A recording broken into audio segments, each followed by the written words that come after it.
Okay, oh, well, we'll just do it this way. So, how many of you have seen phishing? Nothing is working. American Airlines. Phishing campaigns related to American Airlines or PayPal or ADP or FedEx. Anybody? All right. So, this is information sharing. So it may not be a very grand example of it, but it just shows the mechanics where somebody's asking a question and we're getting feedback on it. And the information may not be useful to you, but it could be information that's useful to the person asking. It's a little bit about me. I'll get back to this in a second. So I work for a financial services company in Tampa, Florida. We're based in New York City. I do information privacy. Just started that last week. Ran the incident response team before that. Did a couple of years in the Navy, worked for their Cyber Defense Command, doing computer forensics, incident response. I also co-host the SecureBit podcast, so check us out, securebit.com, subscribe to that, listen to us, give us good feedback. But back to that example. So if you did look around the room, you'll notice that not everybody raised their hands, and the negative feedback is also very useful. It's very good to know if somebody didn't see something you're seeing, because it kind of helps show whether you're being targeted or not. So why do we do anything like this? So a lot of the times we have questions that we're trying to answer, and we don't know the answer immediately offhand, but chances are somebody else has already seen it. Similar to the way that you'll Google something for a problem you're trying to solve, somebody else has already found it, you type in your answer, and even before you finish typing the question, you already found out the answer. So why don't we do this? Well, a lot of times companies value secrecy over sharing. But what I try to convey is that security, maybe unless you're a company that sells security, really shouldn't be a competitive advantage. So one of the things that I think everybody here should do is try to encourage your companies at home to promote information sharing within your groups. As the saying goes, a rising tide lifts all the ships. And so as an entire security community and in each of our individual sectors, as we can help each other be more secure, we become more secure as a group. So my perspective from this is financial services. Like I said, I work for a financial services company. We do clearing and settling. So when I do information sharing, I share with banks and stock exchanges and clearinghouses and card processors. So that's where the basis of my talk is coming from, my experiences there. But so a lot of the things we share, really easy things to share, is indicators. So what have we seen on our network? Did we see an IP address, an email address? Is there a certain subject of an email that's come in? What are the headers of an email? And even down to full packet captures. If you're in a trusted group, those are things that you can easily share. So any events we share as well. If we're being targeted by a DDoS, or if there are certain scans that come in, phishing campaigns, anything else, we try to let all of our peers know what's going on, because if it's coming at us, chances are it's coming at them, and it gives them a chance to better defend themselves. And last thing is intelligence. So there's hundreds or thousands of different companies doing the same thing we are, and we all have our own people doing our own research. We're all into our own little things, and we see things in our tunnel vision, but it's helpful to put everything together with everybody that's doing their own research. So any intelligence that we gather, we help share with anybody else. So how do you get involved? There's a lot of different verticals, different sectors, and one of the things that has come along is information sharing and analysis centers. So in my particular case, in financial services, we have the FSI-SAC. And that's a group of anybody that does financial services can join. But there's many others that are out there for different services. So one of the things the ISAC is trusted. So there's sharing agreements between the ISAC and every member firm. So whenever we share something with the ISAC and with the other member firms, we have a sense of assuredness that the information is not going to get out. We can trust the people that we're sharing with. And analytics. So the ISAC itself provides analytical services through their SOC, and information that we share to other firms their analysts will contribute it back and give us their take on it.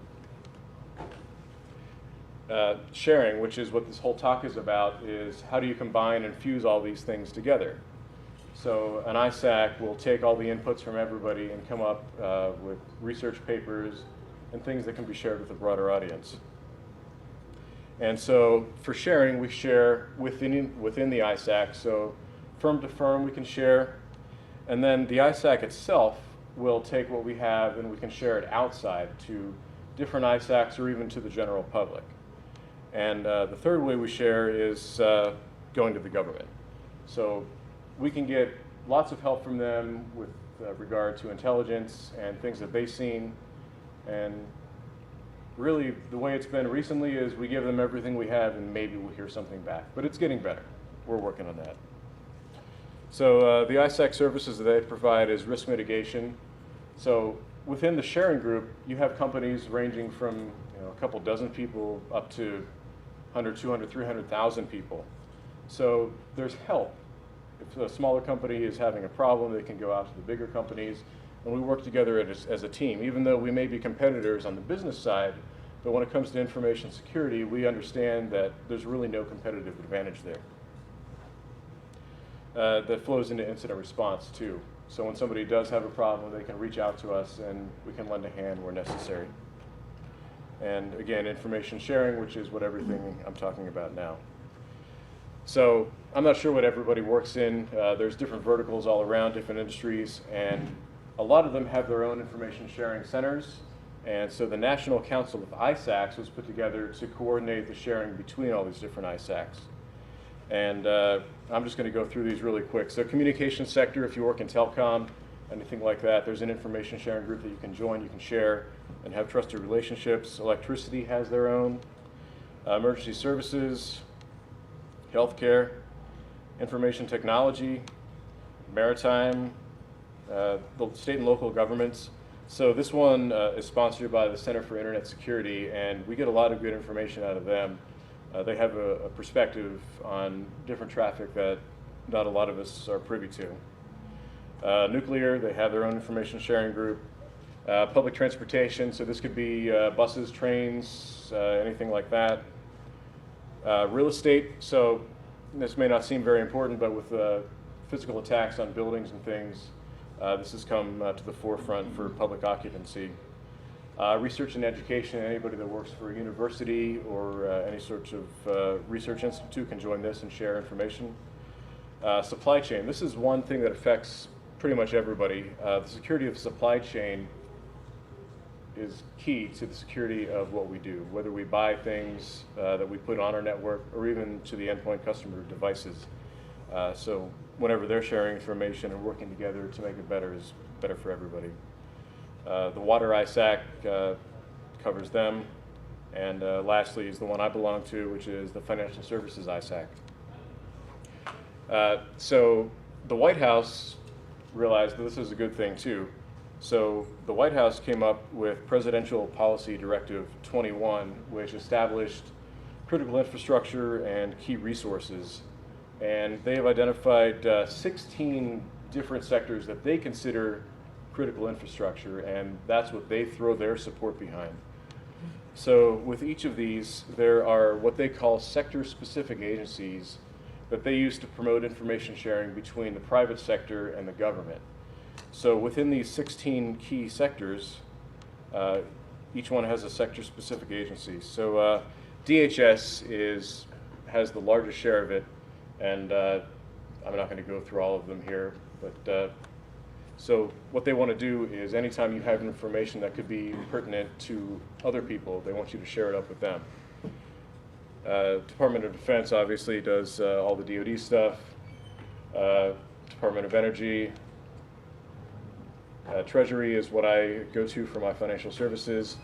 For food and agriculture, there's a joint sector-specific agency with USDA and Health and Human Services. And HHS also covers healthcare and public health, and EPA covers water. So there's really a great opportunity to share back with the government.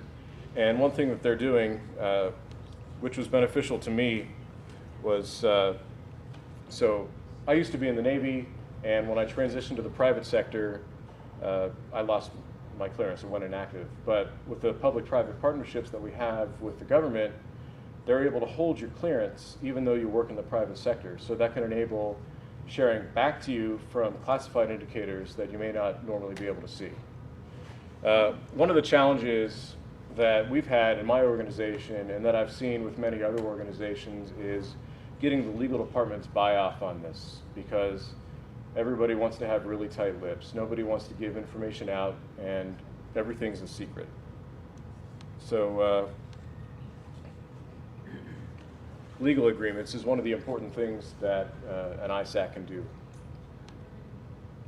And along with that is non-disclosure agreements. So you can be assured that any information that you share out will remain with the people that you explicitly share it with.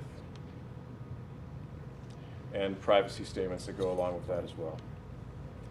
So whenever we share information, if I want to talk to somebody and I want to give them an information, I need to have an agreement between me and that person. And that's pretty easy when you want to share with one person.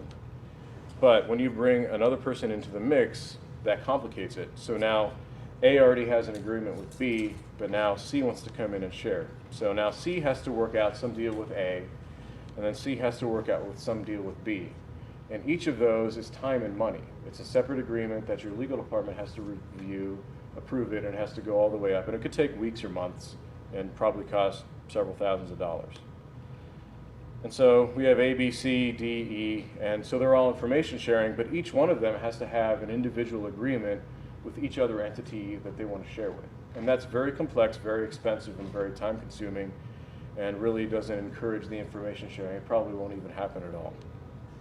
So when F decides they want to come in, F has to go to A, and then to B, to C, and then to D, and then to E. And by the time they do that, the information that they want to share, the time sensitivity of it probably has no value anymore. So in my particular sector, we have 3,700 different members that are sharing information with each other. And for us to go through 3,700 different groups and try to figure out how to share that would be impossible. So this goes out the window. But what we do have is a simplified version with an ISAC being right in the center. So what I do is, if I'm A, I create an agreement with the ISAC. It's reviewed once by my legal department, and I know that anything I share with the ISAC and the other member firms will be safe and secure, and that there are consequences if anybody breaches any of those agreements. So when G decides to show up, instead of going around to A, B, C, D, E, and F and negotiating contracts and agreements and NDAs with every one of them, all they have to do is agree to the same one that all of the other firms have agreed upon, and it's with the ISAC. And one of the other benefits with that is all of those other member firms have already reviewed that with their legal department, and it gives the new firm a sense of confidence that it's been reviewed and they should be able to trust it. But in addition to ISACs, we kind of get constrained within our vertical, we get complacent, and we don't really get the big picture of what's happening. So beyond ISACs, it's good to get perspectives from different industries. And to facilitate that, we have private information sharing groups. So what that does, it combines the sectors into one group that you can share across. So in financial services, I can talk to somebody who's over in telecommunications. I talk to people that work at Cisco and all different kinds of companies, oil and gas, and they see things, a lot of things are similar to me, but they may see them ahead of time, and that gives me advanced warning so I can protect my network. And with the private information sharing group, there is no sector-specific agency, so you do have the option to keep the government completely out of it. And depending on the information you're trying to share, that may be a good thing for you. And it really gives you great access to talent. So in my particular vertical, we're financial services. We're not really key on all of the advanced research and development that a technology company may have or that a research company may have. So we can tap into those analysts and get the information back that can help us in our jobs. And the legal and sharing agreements with the private information sharing groups are pretty similar to what we have with an ISAC. The particular one that I participate in is Red Sky Alliance. They started up a couple years ago, really to deal with APT and other persistent threats. And just check them out. So the way to encourage sharing is through automation. So automated sharing is fast. So in the financial services company, in our industry, we have a security automation working group. And that's a partnership between us and financial services and with the government and with MITRE. So they're coming up with some protocols called STIX and TAXI. So STIX is the Structured Threat Information Sharing Expression. And so what that is the language of how to share stuff. And TAXI is the method of getting it from point A to point B. And the more people that we get on board with this and that can put their information into this format, we can rapidly get the information from us to other people and get it to our analysts where it makes a lot of difference. Have you looked at CRIT? There's a tool called CRIT. Crits, yes. What do you think of that one? I haven't personally touched it, but other people on my team have, and they're really running with it. So a new idea that kind of emerged on Twitter back in February is sharing boring stuff too. So stuff like IP addresses, indicators, attacks and stuff, that's the more exciting stuff. But what about policies and procedures and documents and stuff? Whenever you write stuff in your own company, you're writing policies that are probably pretty similar to what everybody else in their company is writing. And what if we had some sort of a repository or a way to do peer reviews on your own documents, but you would be able to trust the person that's reviewing them? I'm sure nobody wants to publish their internal documents up on Pastebin for somebody to look at, but if you had an agreement between people, you could easily do that. So it started out on Twitter. Steve Warby was saying he was working on a security assessment questionnaire looking at cloud hosting. And so I responded saying, yeah, I'm doing the exact same thing. I really was. We were doing the exact same thing in my company. So he wondered, how many different people are doing this exact same thing at the same time, and how much time could we save if we could just look at everybody else's work? So GD Bassett chimed in saying we need basically a Stack Overflow for InfoSec so we can share our documentation and get stuff done without reinventing the wheel. So I chimed back again. Peer review would be great, but how do we break out of our confidentiality policies? And a couple tweets later, Gabe wants to start the InfoSec Policy Institute so we can have a clearinghouse for our policies. And I think that's a pretty good idea. I'm not really sure where to go with it yet, but I think InfoSec peer reviewing beyond just the people that are sitting across from your desk would be a really good thing to get perspectives from people that don't work in my industry that have experienced other things that I can flow back into my policies would make them a lot better and more applicable, I think. So I think it's good. Hopefully other people do and we can start something. Probably keep it going on Twitter, keep the conversation going. So my message is never stop sharing. You have any questions? So indicators are cool. I've seen people sharing indicators of compromise. I work at a big manufacturing company that has been hit, has been labeled in the media. My concern, that's when somebody who deals with this stuff, is indicators of compromise, OpenIOC, STIX, TAXI, they all have kind of a bad smell that reminds me of antivirus static signatures. Before we get too far down that same ugly path of a 50,000 line DAT file equivalent, how do we get past that? How do we think about these things in a better way? So that's where I think with the privacy agreements and the NDAs come into play. So rather than saying, I saw this IP address, well, where did you see this IP address? What did you see? What did you see? When did you see it? What's it attacking? What are the things that are surrounding it? Where instead of just giving somebody a list of IPs that have no context around it, if you can trust the people you're sending them to, you can give them everything you know. Yeah, I'm watching a bunch of people churn over EPT1 without having a time context and things like that. And it's just like, it's a good start, but it's one step away from being a signature-based EPT1. Yeah, indicators without a freshness stage really are useless. Okay. So one of the things that I have trouble with is that a lot of compromises are coming through the supply chain, right? Right. So you figure out all the stuff you need to do before you hit your main target, and you're already 75% there by the time you hit the person you're really going after. The main problem is there's nothing for the supply chain as far as we are inexpensive, right? So Right.